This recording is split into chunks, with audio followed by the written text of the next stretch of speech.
Mewtwo est le Pokémon numéro 150 du Pokédex national.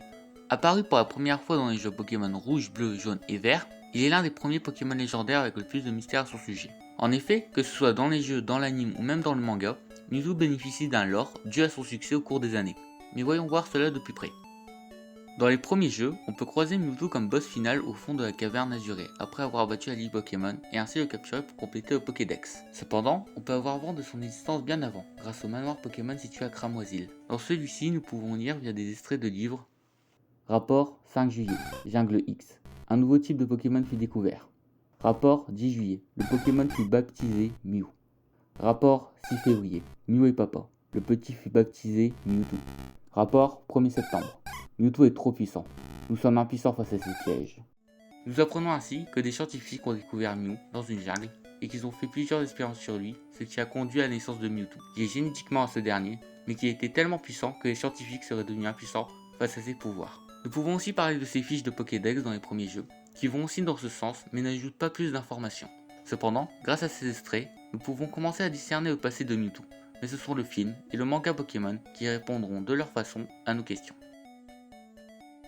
Dans le premier film tiré de l'anime intitulé Mewtwo contre-attaque, les extraits dont nous avons parlé sont directement adaptés. Ainsi nous pouvons voir ces mêmes scientifiques découvrir Mew dans une jungle et faire des expériences sur son ADN trouvé afin de créer Mewtwo. Un clone génétiquement modifié est considéré comme le plus puissant des Pokémon. Dans les films, son créateur direct est le Dr Fuji, le même Fuji que dans les jeux où il est simplement le propriétaire de la maison Pokémon. Son but en créant Mewtwo est de ramener à la vie sa fille, Ember, en créant un clone d'elle. Malheureusement, les clones tests d'Ember et des Pokémon de départ de Kanto finissent par mourir car n'étant pas viables.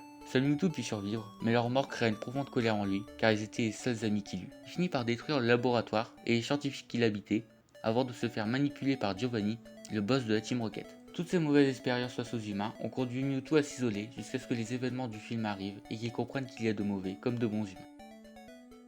Dans le manga, l'origine de Mewtwo respecte tout aussi bien les jeux que dans le film, à quelques détails. Tout d'abord, ce n'est pas le Dr Fuji qui le crée, mais Auguste, le champion de l'arène de Cramoisil, travaillant pour la Team Rocket, qui, à cause de nombreuses expériences sur Mewtwo, va être lié à lui par son bras droit, auquel il aura un lien très fort jusqu'à ce que la flamme d'Entei le guérisse durant l'arc Or-Argent-Cristal. Aussi, chose unique au manga, Mewtwo se bat avec une cuillère géante qui est la matérialisation de son énergie psychique. Mais même avec ces différences, Mewtwo est toujours un clone créé grâce à l'ADN de Mew, Giovanni et Team Rocket ont toujours un lien direct à son origine, et sa puissance n'est pas diminuée.